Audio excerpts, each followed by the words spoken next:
All right, so I get asked at least several times a week, if not more, how do I paint my guns?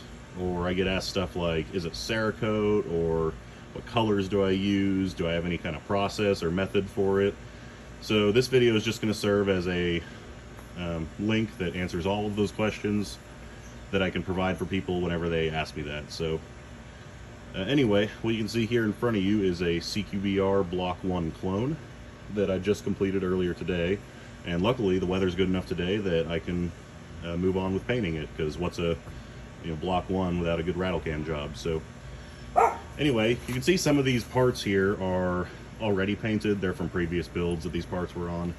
I'm just going to repaint over the entire thing, and that's the good thing with spray paint, is if you don't like it, if you don't like how it turns out, you can just redo it, just paint over it.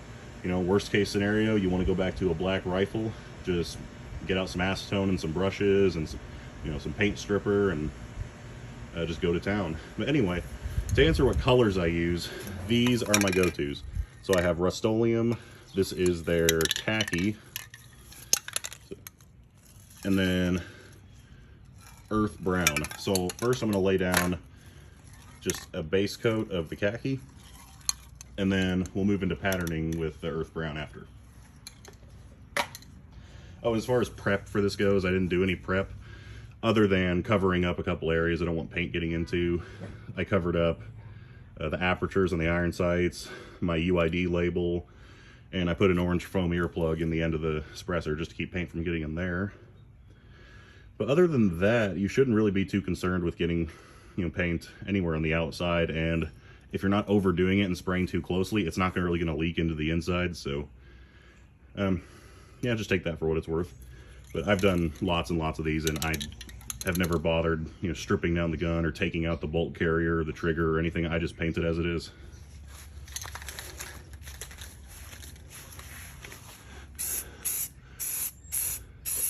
Obviously, if you have optics, you're going to want to cover those up too.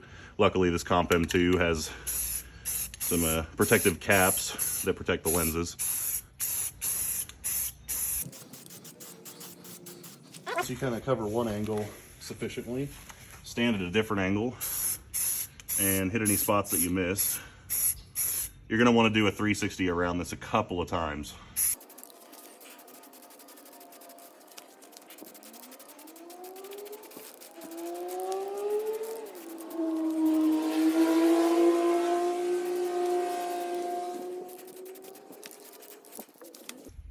All right, now I'm going to do the same thing. After about 5 minutes, I'll flip this thing over, cover the other side, and then we'll move on into patterning.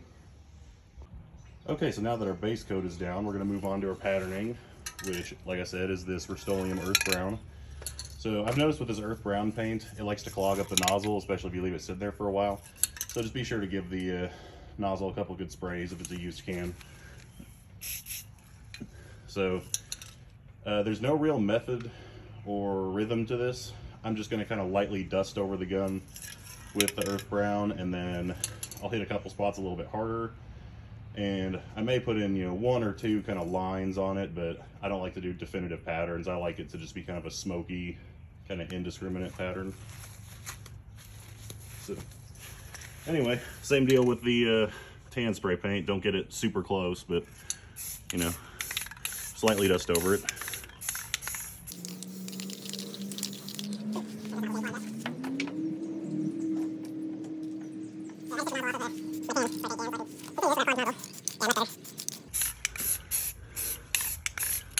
And like I said, you're just going to darken this up.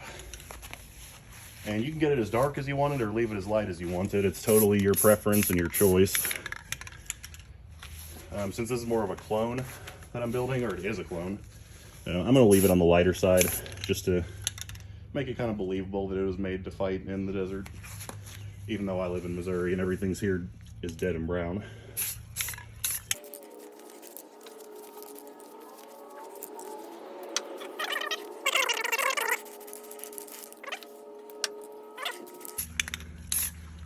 Yeah, that's better. All right, so I think that's the pattern I'm going to stick with on this one. I want to leave it on the lighter side. So if you wanted it to be darker, you wanted to add some more patterns, maybe add some camo netting to get that kind of snakeskin effect, have at it.